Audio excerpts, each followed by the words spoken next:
In 1985, one of the greatest fights ever filmed was nominated for the Best Action Choreography Award in Hong Kong. Now I know what you're thinking. It's probably the transvestite brawl from Avenging Angel. And if you said that, your parents should slap you. Hold on! Good girl! Or maybe it was Lou Ferrigno with his epilepsy punches in The Adventures of Hercules 2. Inconceivable! God, you guys are idiots today. No, it was Jackie Chan versus Benny the Jet Urquidez in Wheels on Meals. This fight has 116 blocks and 40 hits. And some of the coolest stuff in this fight is stuff that doesn't even land. It's stuff that misses. So today we're going to be talking about blocks versus hits. For the sake of this video, I'm going to call anything that doesn't hit a block. So it could be a dodge, it could be a parry, whatever the hell. I'm not going to nitpick here. We're calling it a block. Oh my god, it's so beautiful!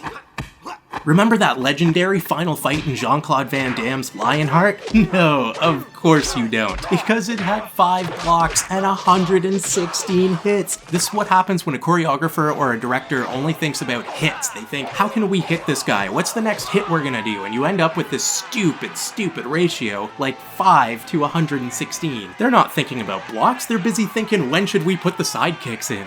When should we put the crescent kicks in? When should we show a black guy on his hands and knees?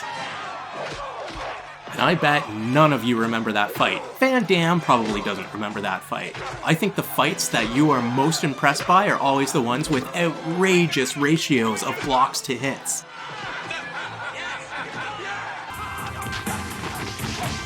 Jackie Chan's Drunken Master 2, nominated for Best Action Choreography in 1995. 256 blocks to 86 hits. That's crazy!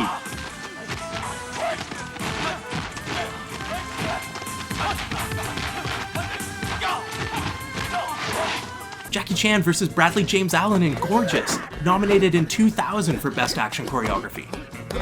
An incredible 315 blocks and only 68 hits.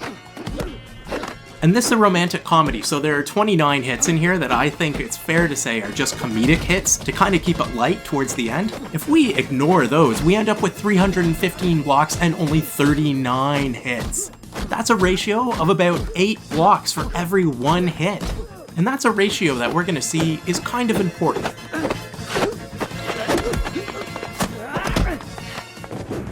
Donnie Yen versus Jing Wu, winner, Best Action Choreography in 2006. 135 blocks and only 20 hits. Or, to put that another way, about 8 to 1. And look at how friggin' fast this fight is. One of the reasons it's fast is because of that ratio of blocks to hits.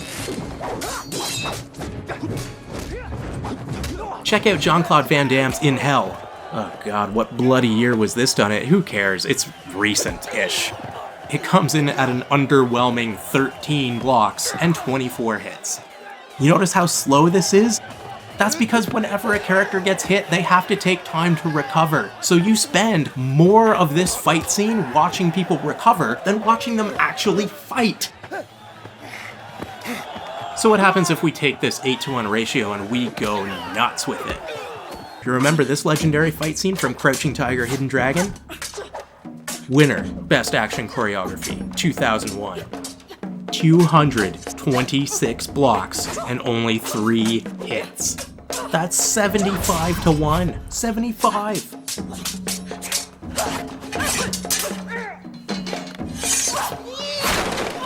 Jet Li and Donnie Yen schooled us in Hero. Winner, Best Action Choreography, 2003.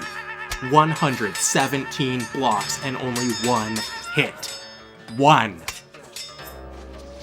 So the next time you're going to choreograph or direct a fight, close your eyes. Think about the blocks, not the hits. I think a good place to start might be to think about the blocks as at least 8 times as important as the hits. Then, when you open your eyes and start to create it, you just might make something unforgettable.